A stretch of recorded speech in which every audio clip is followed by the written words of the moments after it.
Hi, welcome to a new episode in the Internet Surfer, hosting the most horror and creepiest stories from Reddit.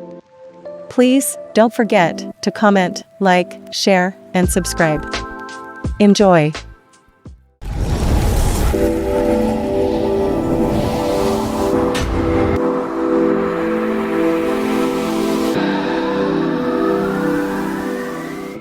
Reddit, what is your creepiest, most unnerving story? Real or not, please creep us out. Episode 6. When I was about 9, my parents had our house fumigated for termites. Since we had to stay out for a few days, we got some clothes and rented a room in a motel on the edge of town. It was a 2-bedroom, and my brother and I had one bed and my mom and dad had another. It was summer, so our parents just dropped us off at our friend's house during the day, then pick us up at night and we'd sleep in the motel. So the first night, right before I fall asleep, the bed shakes a few times. I think it's my brother, so I kick him and tell him to knock it off. It happens a few more times and I keep telling my brother to knock it off, and he keeps saying that he isn't doing anything. So anyways, my parents drop us off to play again the next day. We come back, and it's the same thing. Every 30 minutes or so the bed shakes. The next morning I complain to my dad about the shaking, and to prove to me that there isn't any monsters or anything, he lifts the mattress up off of the box spring, and there's a lady tied up with multiple stab wounds. According to the coroner, she had died that night. I was home alone one evening. My BF had been away for a couple weeks, and tonight he was supposed to arrive home. I was expecting to be in bed and asleep on his arrival, as I had to work at 6:30 the next morning. I had just gotten out of the shower and was planning on blow-drying my hair. Even though it was summer, I wanted to prevent weird kinks happening in it as I slept. Sleep is valuable, and I didn't want to have to get up any earlier than I already had to, so I swung my head upside down and started with the process. After only about 30 seconds, I thought I very faintly heard something outside. Maybe my BF. Early? I looked up at the dog that had not moved from his snooze on the bed and figured I was making it up. The dog is a bundle of wagging, slobbery joy when someone comes home. I digress. So, I turn head back between my legs and start up the dryer again, when I distinctly hear something else, in what now seems to be downstairs. So I lift my head, turn off the dryer and whistle. No response, no movement from the dog. I think I've got a vivid imagination on this evening. Go back to the dryer and barely make it another 30 seconds. This time I feel the floor shake a bit, as though someone had slammed something shut. Someone is here. My heart starts to pound. It is in my throat. What or who could be here? It obviously isn't my BF, as he would have come straight up to say hello. I put the hairdryer down, as gently and quietly as I can on our squeaky second-level bedroom floor. I inch my way to the stairs and call out. Nothing. Not a single noise. I look back at the dog, who is now very alert. He lets out a small morph, as if to say, yes, I am 70 pounds, but I am not going downstairs until you do. I spy my cell on the kitchen counter, quickly snatch it, and get back upstairs. Then I sit. I hear nothing. I wait. Finally, I decide my imagination has got the best of me, and I need to grow up. So I go back to the hair for what I promise myself will be the last time. But I just can't shake the feeling that someone is in the house. I am scared, but won't let myself show it. I glance at the dog, who is now growling. I decide it's best to turn my head upside down again and close my eyes. Big mistake. I open my eyes again to see a pair of feet standing in front of me, and they do not belong to my man. I launch myself back against the bathroom wall in white, blinding fear. I am able to muster one word. It comes out in a low, guttural, deep place in my body that I never knew I had. Jesus. I can't even bring myself to look at who may be standing in front of me. I feel like vomiting. I am shaking violently. I am about to fight for my life. Where is my dog? Why isn't he protecting me? What am I to do? Until I register that my mother is standing in front of me clutching her chest. I scared out of her. We were still laughing an hour later when my BF came home.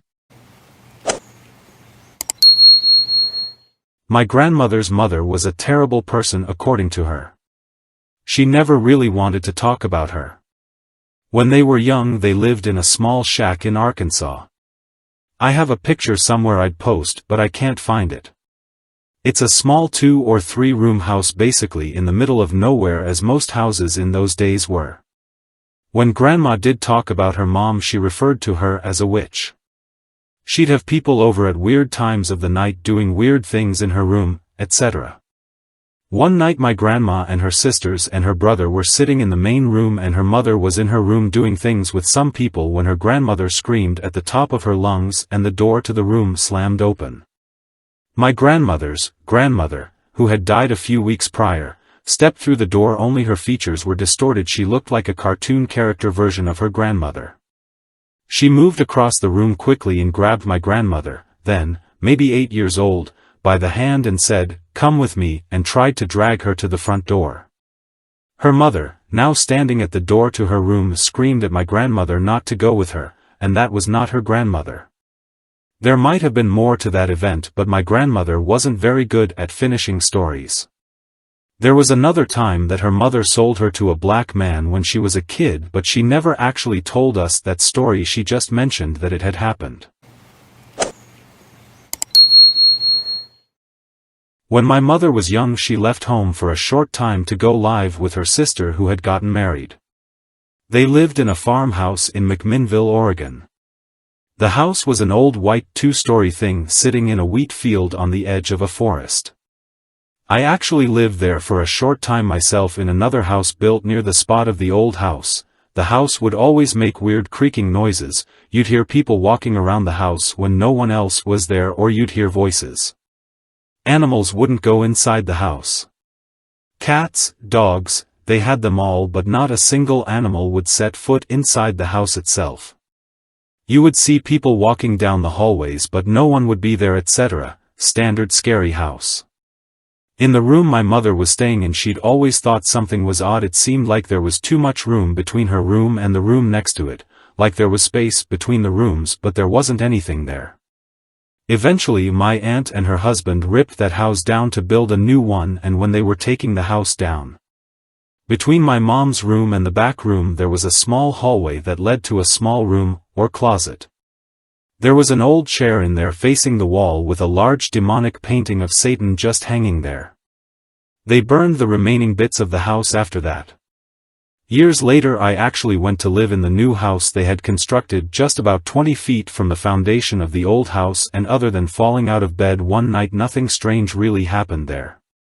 However, they have since torn down that house and bought a manufactured home, double wide, which now sits on the foundation of the original house, and weird stuff has begun to happen there, so take from that what you will. This one actually happened to me, and looking back it's entirely possible that I'm seeing this through lens of an overactive imagination and that all I thought I saw I didn't see. But then there's physical evidence to back up some of it, so it's hard to say for sure what actually went down. When I was very young I lived on a street in Fresno, California called Villa. The house we moved into instantly become awesome when the people who move out left behind a friggin' castle of Grayskull in the garage. So for me the house was cool, but for my sisters, not so much. At night my oldest sister would hear something walking around in the attic just in her room alone. I never heard anything from my room. But she constantly said she would hear what sounded like footsteps and scratching just above her bed and around in various parts of the room. My little sister sometimes heard it but not as frequently. One night, so as to call her bluff I slept in her bed in her room and she slept in mine. The night was going fine, I didn't hear/see anything the entire time I lay awake in her bed, so finally I went to sleep. Sometime in the early hours in the morning I woke up to something clunking around just above my head. It sounded like something walking around in the attic, but there was a distinct scratchy after sound like it was dragging around or something. It scared out of me and I ran into my parents' room. Fast forward a few months, kittens were born and everyone was happy to play with kittens. Well, until one day we came home in the vent just above the front door that vents air from the attic. There was a kitten with its head pressed against the screen vent, mewing its head off like it was scared out of its mind or something. So my dad gets a chair from the kitchen and puts it in my sister's closet because of course the door to the attic has to be in her closet. But he's too big to fit in it, so the burden falls to me. He gives me a lighter and I climb up on the chair and then onto the shelf in the closet and poke my head up into the attic to try and get this stupid cat.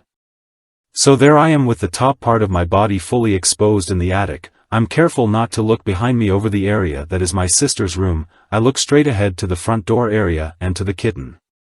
I try to get the kitten to come to me. I call to the kitten and hold out my hand, but it's scared of me. Finally I get the kitten to come close enough to grab it, and without thinking I turn around to sit on the shelf that I was previously kneeling on and turn to face the area of the attic that extends over my sister's room. I come face to face with what I can only describe as a very large dog-like creature kneeling over almost face to face with me. It's not moving, it's not making a sound, it's not even breathing as far as I can tell, it doesn't blink, it doesn't do anything, it just stares at me. At this point I'm flipping out. I drop the kitten from the attic, straighten my body and fall out of the closet just in time to hear something in the attic make a loud crashing sound. I ran as fast as my feet could carry me out the front door and refused to enter the house again. I spent the next 2 weeks at my grandma's apartment. No one believes me except my sisters, and my dad goes up there to see what's in the attic and finds nothing. Months later I've all but forgotten the entire incident. My mom and sisters and I are out at the store and my dad is sitting on the couch cleaning/loading his handgun, drunk, because he's a genius like that.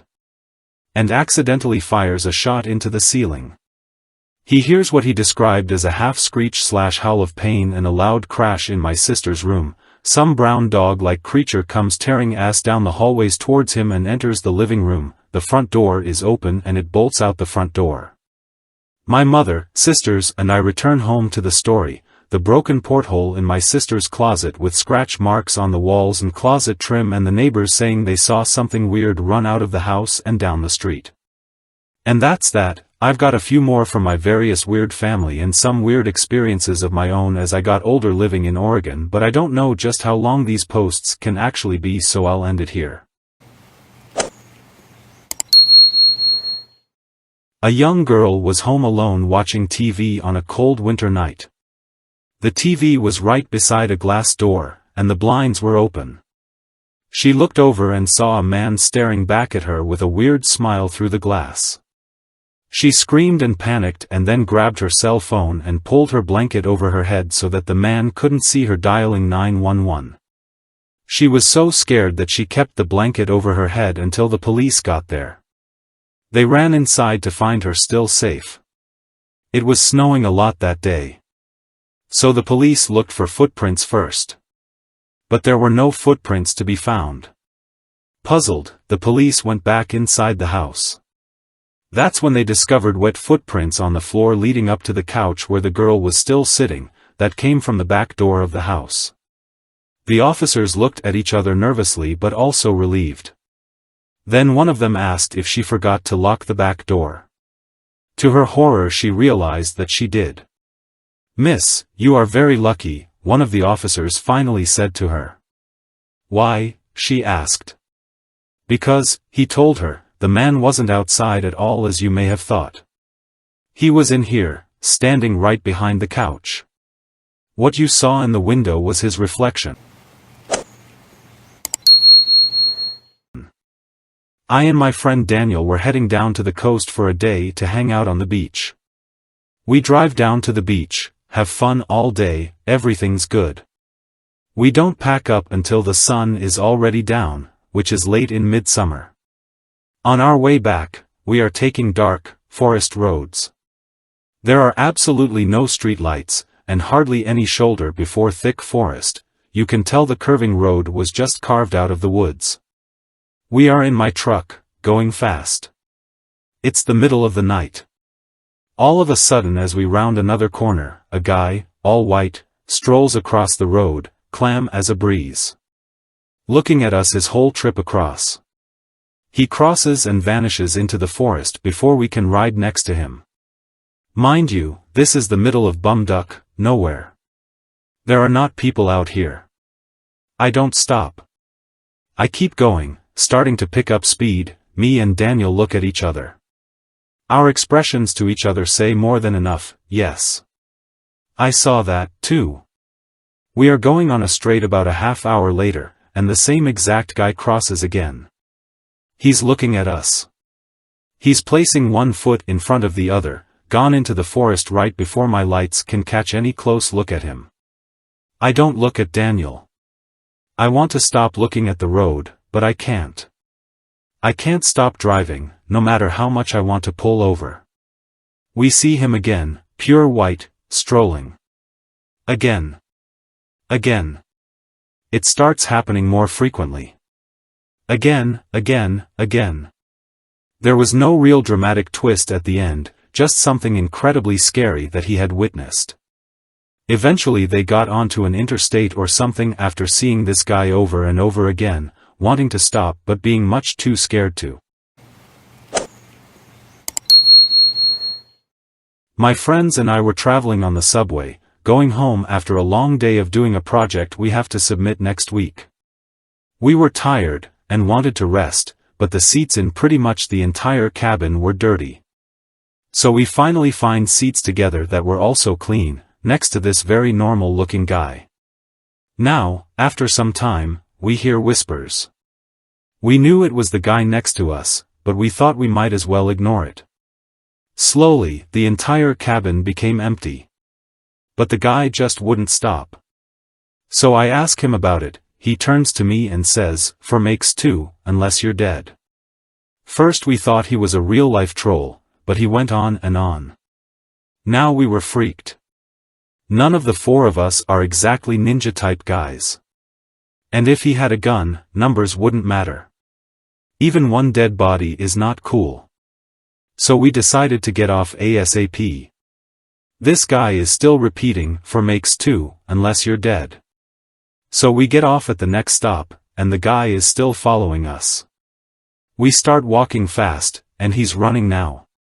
We start running like crazy, but he gets closer and closer screaming, "For makes two unless you're dead.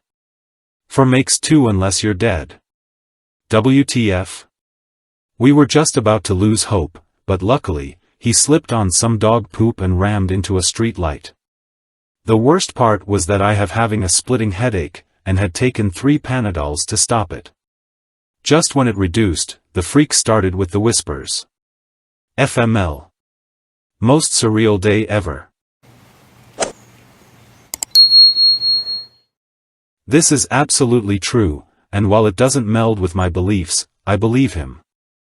My dad told this story to my mom and no one else. I asked him later to verify his ghost story. He told me it really happened, but didn't want to talk about it. For some background, I'm 99% sure my dad is an atheist. He's a very logical and skeptical person, and only believes in ghosts because he's seen them, according to him.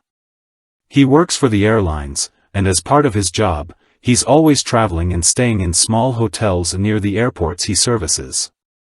I think he was in St. Louis when this happened. He was lying in bed, and had just turned the TV off. The door was locked. He wasn't falling asleep yet, but was getting ready to.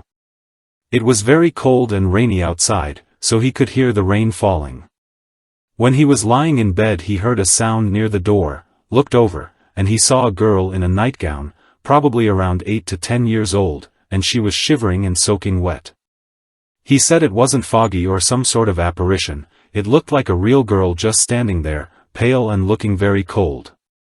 He said he was frightened for a second, but for some reason felt that she just didn't want to be cold, like he sensed it or something. He was completely frozen in bed, not moving, when she began to walk towards him.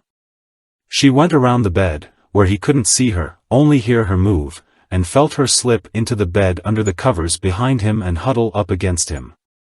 He was too freaked out to say anything or move, so he just closed his eyes and tried to sleep until morning. When he woke up, she was gone, the door was definitely still locked, and the sheets behind him were damp. Not in the groin area like he had wet the bed, but level with his chest. He never told anyone but my mom, just me and my brother know because we found out from her. He has other stories from when he was younger, but it's almost like they're war stories or something. He doesn't like to talk about them, except one involving a witch and a car. My dad has never been the type to exaggerate or lie, and while I don't believe in the supernatural, because of this story, I doubt myself when I'm alone at night in the dark. John was pushing 40 and figured it was time to prove him that he was still every bit as young and sharp as he was when he was 20. He got himself a compass and some basic survival gear and set out for a week in the deepest woods he could find. The first day out, he walked as far from the path as he could get. He was trying to find a good place to set up a rabbit snare when he realized that he was getting hopelessly lost. Darkness was falling and it began to rain. But by the time he realized it was time to build shelter for the night, he had spotted an old half-rotted shack in the distance. He thought to himself that this was his lucky break for the night. He could rough it tomorrow when the rain stops. By the time he got to the shack he could barely see it through the darkness. The door creaked loudly and he brushed cobwebs out of his hair. He cursed himself for having left his flashlight behind as he lit a match to light his way. Fumbling his way toward a musty old bed, he noticed some horrible paintings adorning the walls. They were all portraits of contorted human faces. Some appeared to be screaming in terror or pain and others were simply staring coldly and hatefully, pointing their fingers seemingly directly at him. The dim match light flickered and played with the shadows and he thought it was better if he blew it out and tried to get some sleep. Whether it was the thunder, the cold, or the awful faces in the paintings, he slept restlessly that night. The next morning, dawn woke him in a cold sweat. He looked around and noticed there were no paintings anywhere after all. Only windows.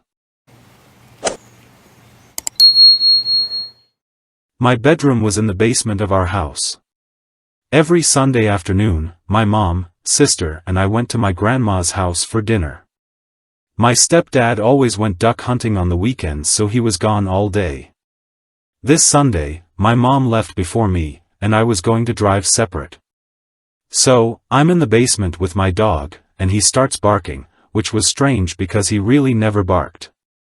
I wasn't sure why he was barking, so I started walking from my room, down the hallway and to the stairs to see if my mom or stepdad had come back. My dog follows me. I get to the bottom of the stairs and I hear someone walking around upstairs. Without thinking twice, I just assumed my mom had forgotten something and come back or my dad had returned from hunting. I start walking up the stairs and my dog runs past me, around the corner and into the kitchen. Just as I get to the top of the stairs, I hear my dog start barking again. I stop just before I reach the top of the stairs and I hear a voice I don't recognize whispering, "Shh. It's okay." It was not my mom or stepdad.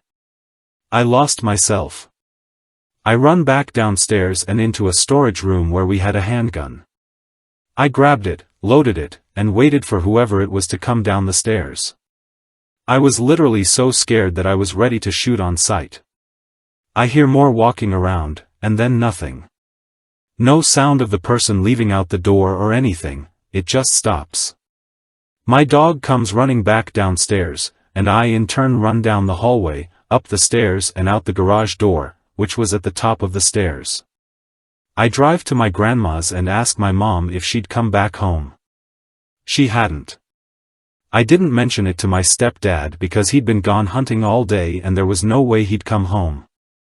Okay, whatever, maybe a neighbor walked into our house, despite the doors being locked, which my mom and I confirmed upon returning from my grandma's.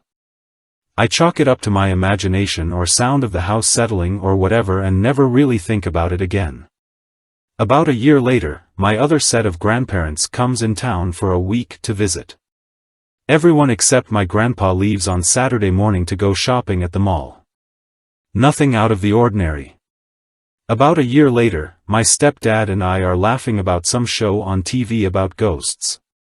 He turns to me and says, "You know, your grandpa says he heard a ghost in our house."